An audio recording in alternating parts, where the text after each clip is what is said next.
Something happened globally that sent teen mental health spiraling downward, especially for girls. Terrifying and heartbreaking. Everything changed in that moment. I think, how did we get here? The new evidence about social media. It's a trap that the companies set for the kids. And the harm it's causing. Is Instagram and Snapchat responsible for your son's death? 100%. Coming up next on 60 Minutes. All of my content on all of my feeds had just been warped completely. Is it finally time They unquestionably put profits before kids. to take drastic action They need to make it adults only. to save our children? If you took addiction, children, and harm and monetization, it sounds like trafficking to me. Next. How much more evidence is needed before the message is fully understood? Social media is a serious health hazard, especially for young people. It's messing with their minds, and in an increasing number of tragic cases, it's killing them. Of course, the tech giants who control the social media platforms downplay the dangers, but their views are compromised by the enormous profits they make by having children spend hours and hours on their smartphones. Tonight calls to do what to many is unthinkable: ban social media for the young. And a warning, some of the issues raised in this story are confronting. Our kids' lives have been hijacked. Their young minds warped by social media. 2010 to 2015 should be thought of as the great rewiring of childhood.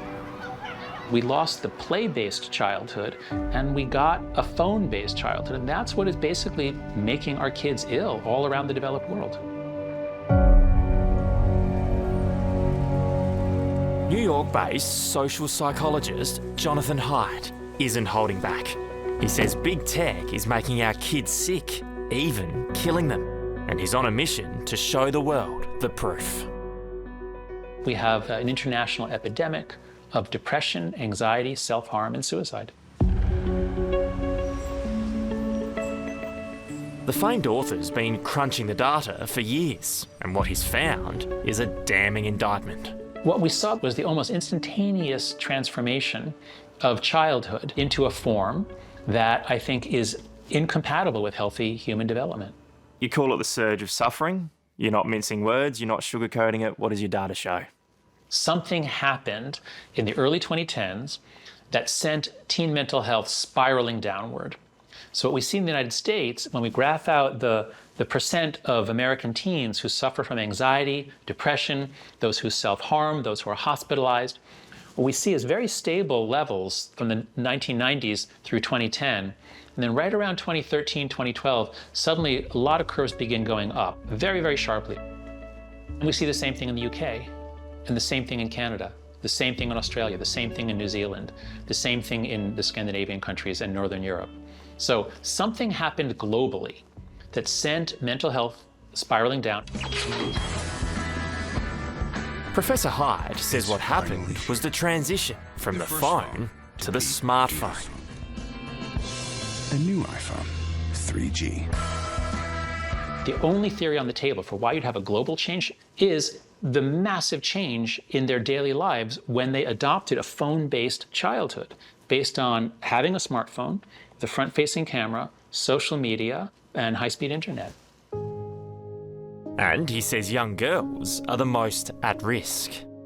They spend more time on it, and they're much more harmed by it. Chronic social comparison, all the other girls look better than you, they're all using filters or carefully edited photos. So for a variety of reasons, girls are more attracted to social media and they're more harmed by it. That was exactly the case for Melbourne schoolgirl Katia Jaski. You turn yourself into someone who you didn't even know existed. An anorexia survivor who says social media exacerbated her condition. The 17-year-old and her mum Michelle can remember the moment she signed up. When I was, I think, 10 years old, Mum and I had a big argument about whether I could go on Instagram, and she said no, and I got an account anyways because it's that easy, and she got very mad, and, we had this whole big fight. Well, that would have been such a hard situation. I mean, how do you say no to your daughter in that situation? It was pretty stressful finding out that she'd gone ahead and done it. I mean, she ended up telling me, so that was great, but, once they're on, they're on. And the rule is you're supposed to be 13, but how easy was it to get around that? Exactly. It takes 2 seconds. You just put in a different age, and even if you enter an age that's too young the first time, you can just go back and change it anyway. But it was during Melbourne's COVID lockdown in 2020 that Cartier's online usage really ramped up. There was a big trend on all the socials to have a lockdown glow up so that when everybody came out of lockdown, you're like this new person. And it was portrayed that, you're just going to be so amazing when you come out of this. What seemed like an innocent and healthy online challenge to get fit soon spawned a dangerous obsession as algorithms pushed more extreme dieting content to Cartier's social media feeds. I imagine the more and more you're liking these videos, the more and more you're watching them, you're just more popping up on your Instagram and TikTok feeds. Yeah, so it ended up that, every other video was either a low-calorie recipe or what I eat in a day, someone's sick, something like that. So all of my content on all of my feeds had just been warped completely. Months later, Cartier was diagnosed with anorexia nervosa. Not long after, she was hospitalised. Mum Michelle believes social media exploited her vulnerable daughter. I think that it just fueled, once she was sick, it was hard to get out of that hole. Did you think you could lose your daughter? Absolutely, yeah. It was pretty hard. Yeah, hospital over and over again, and, and the met calls, because her heart was too low. Would you have gotten that bad if not for social media? I don't think so, no. Because social media is all about using each other as a point of comparison, but for this illness in particular, that point of comparison can be deadly.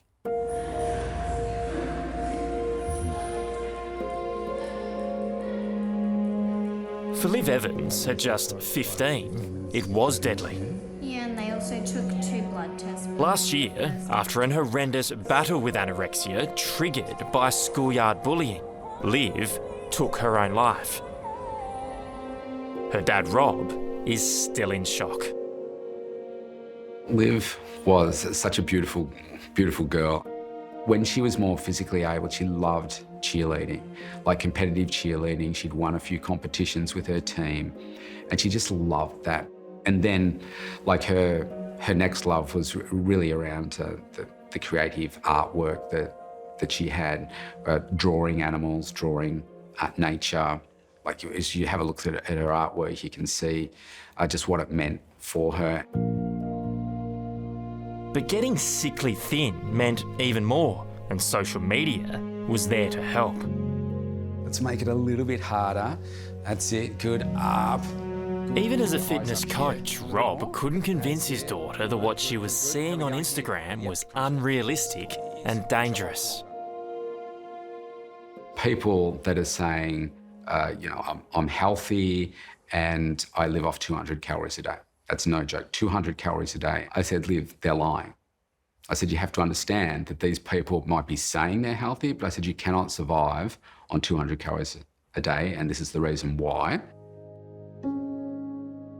Rob suspects Liv's deep dive online took an even darker turn, finding ways to end her troubled life.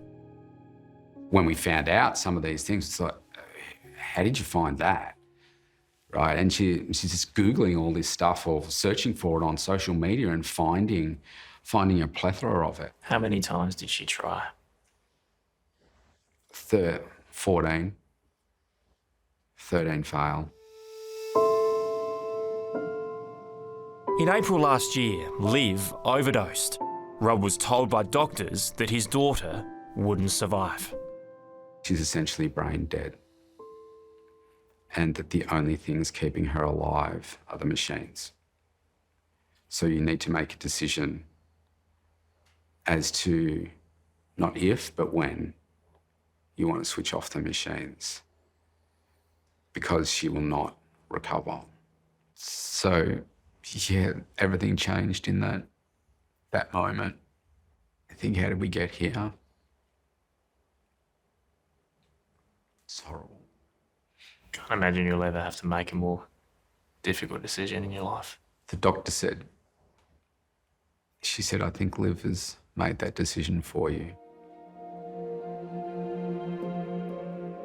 Did social media prey on your daughter?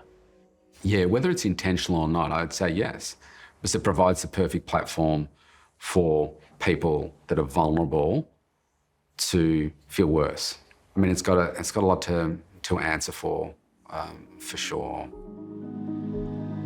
Stories like Liv's and Cartier's are collated by the millions in Jonathan Haidt's evidence. So social media is a trap. It's a trap that the companies set for the kids. Platforms are all in a race to the bottom of the grade school, I suppose you could say. They're competing not for customers, they're competing for product. Coming up, the whistleblower who says Facebook knew it was harming children, but did nothing. They unquestionably put profits before kids. Facebook is under fire this morning after hundreds of leaked documents detail the inner workings of the world's largest social media company. Social media can be toxic for teens, and in 2021, the world got its first glimpse into the sinister inner workings of social media giant Facebook, when thousands of internal documents were leaked, making headlines across the world. The brave woman behind the bombshell was Frances Haugen, a former Facebook data scientist. I came forward because I saw the negligence they were doing, and I knew that if I didn't speak out, I would lay in bed 20 years down the line, seeing those new chapters unfold of this dystopian world, knowing that I could have done something. Among the cache of leaked material were damning reports revealing Facebook knew its Instagram platform was damaging kids, in particular, young girls. What those documents showed was that Facebook knew its products were causing harm to kids, that they had run experiments trying to mitigate those harms and chosen not to launch them. So to put it really bluntly, they put profits before kids.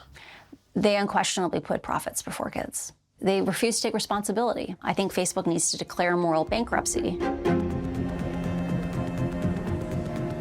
Shortly after blowing the whistle, Frances testified before the US Congress. The choices being made inside of Facebook are disastrous for our children, and that is why we must demand Facebook make changes. Meta says it's taken action to find and take down harmful content. But Frances believes the company hasn't done nearly enough to change its business model since she came forward. And the leaks, now known as the Facebook files, have become a watershed moment, placing big tech firmly under the microscope. And that was a big mistake.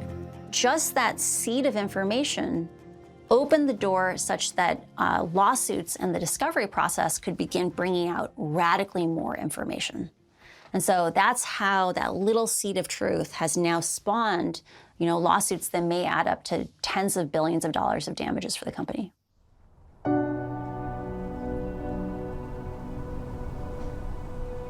Jennifer Mitchell's case is one of the lawsuits being waged. In 2019, the Florida mum lost her only child, Ian.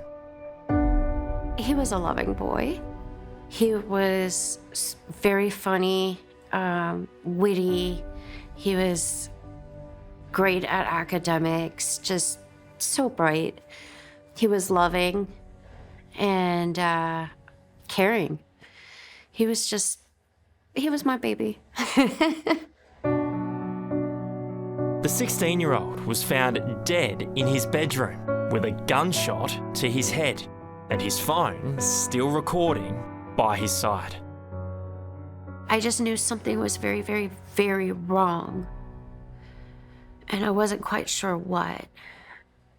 Everybody was telling me he killed himself. You know, it was a suicide. I still didn't know what to do with that information. I just kept trying to get into his phone. Eventually, Jennifer was able to crack into her son's social media accounts, and what she found is something no mother should ever have to see. But it wasn't suicide. That must have been gut-wrenching watching those videos. It was awful watching those videos. I never saw the scene when my son passed away. I never saw it. So after I watched those videos, it was almost as if I did see it. For years, Ian had been dancing with death, addicted to high adrenaline videos which promoted a dangerous online challenge, Russian roulette, a dare he accepted. He filmed and posted 3 videos to his Snapchat. He didn't survive the 4th. Just how far down the rabbit hole had Ian gone? So we discovered that he was being fed algorithm of like adrenaline danger videos where people were constantly putting themselves at risk for popularity, the likes and everything. To ask you bluntly, is Instagram and Snapchat responsible for your son's death? 100%.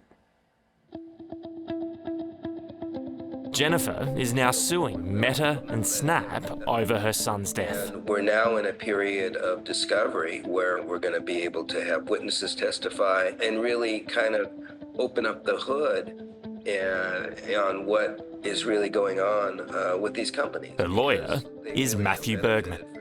I'm ready for the challenge. What did you find digging into Ian's case? He was doing exactly what the platforms were designed to do. They find some niche and they keep giving you more and more extreme content.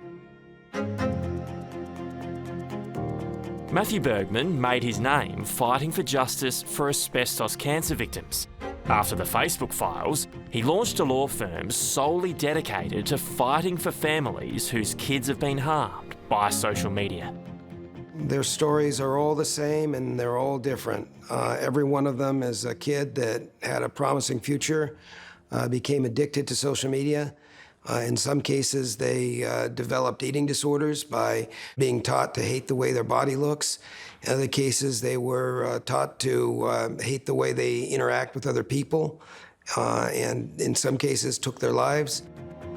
He's representing a staggering 2,500 clients with stories like Jennifer's. You have a level of corporate irresponsibility and misconduct that I have never seen in 30 years of lawyering.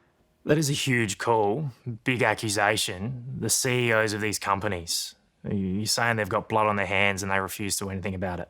I do. I don't know how they sleep at night. And unless and until they have to bear the financial burden of their deliberate design decisions, their behavior is not going to change. Taking up the fight in court's one thing, winning's something else. Are you having any success in court? We have had a significant amount of success in having courts allow us to at least move forward. Look, as I say, the wind is at our back, but we've got a lot of stormy seas ahead. For Jennifer Mitchell, justice means more than just monetary compensation. She wants governments to step up and ban kids from social media. Those type of platforms with that type of algorithm to be adults only. Kids shouldn't be subjected to any of that. And she hopes a tough new law just passed in her home state of Florida will finally be the answer the world should follow to stop other children suffering the same fate as her boy Ian. Would this ban have saved his life? I believe it would. I really believe you're going to see a material drop in social media harm.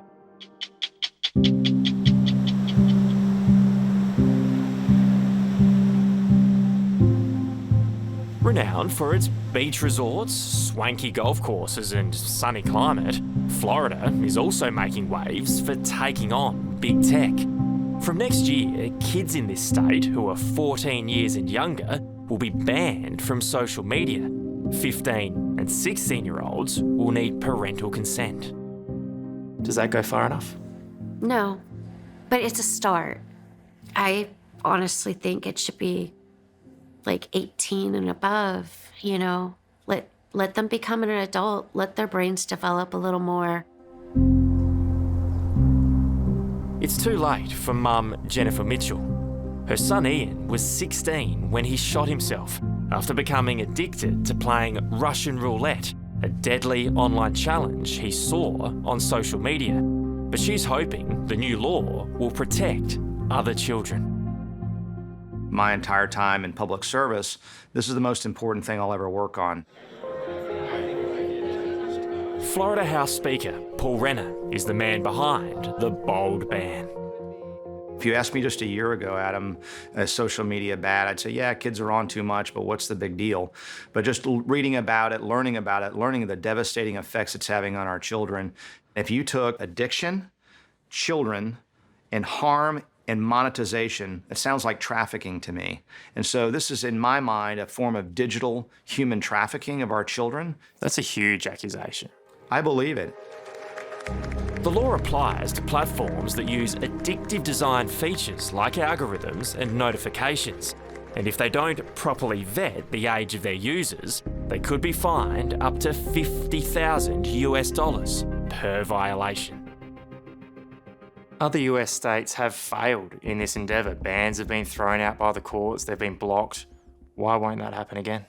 I think we've hit the sweet spot of focusing on the addictive features, but time will tell, the courts will tell us. I just can't imagine that the courts would say that using children in an addictive fashion that causes them harm for money has anything to do with the right of free speech, where we're seeing major, major mental health harms, including the loss of our children forever to suicide.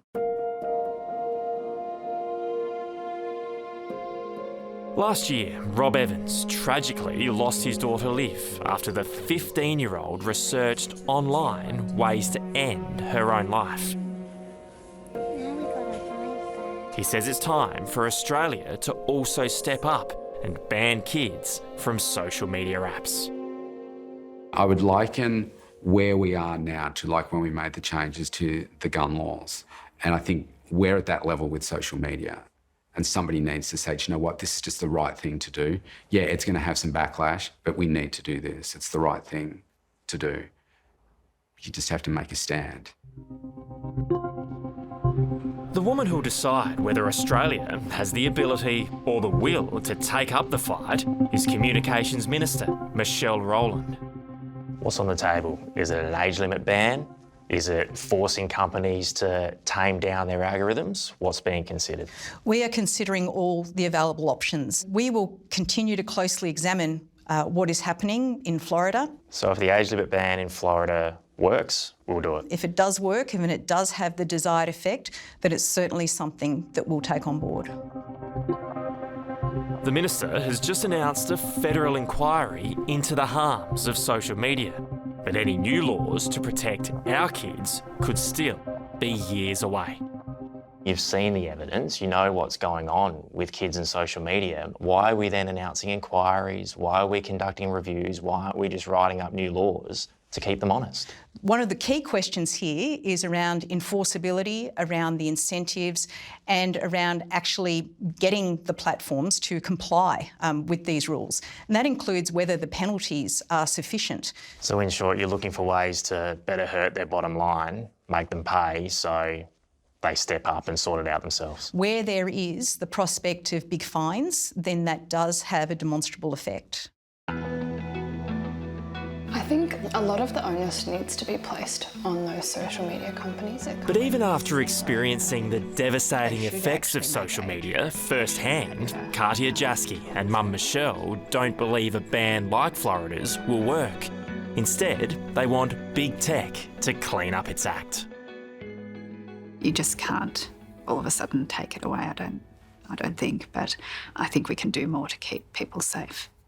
I think it's unrealistic to expect that responsibility to be placed on the users of these platforms, you know, because people are always going to find a way, as Mum says, but it's more about education and promoting positive content and removing negative content. Not nearly as much anymore. Katia is now in recovery from anorexia nervosa. And while social media made her suffering so much worse, she hasn't cut it off completely. It's a long, long journey, and it's something that I'm going to have to be consciously aware of, especially during difficult times, to make sure that I'm not slipping back. But when you feel like you're winning? Absolutely. Despite his grim calculations, it's a fight social psychologist Jonathan Hyde thinks we can all win. But he says it's not just about banning social media. The key is getting kids off their phones and back outdoors.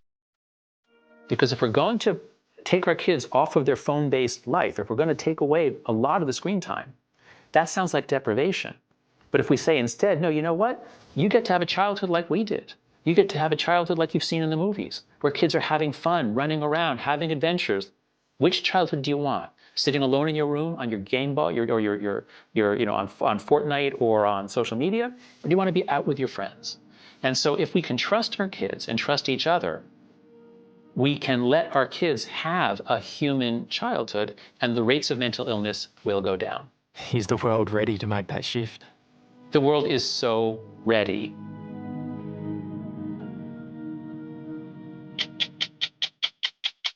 If this story has raised issues and you need to speak with someone, call Lifeline on 13 11 14. Hello, I'm Adam Hegarty. Thanks for watching 60 Minutes Australia. Subscribe to our channel now for brand new stories and exclusive clips every week. And don't miss out on our extra minute segments and full episodes of 60 Minutes on 9now.com.au and the 9Now app.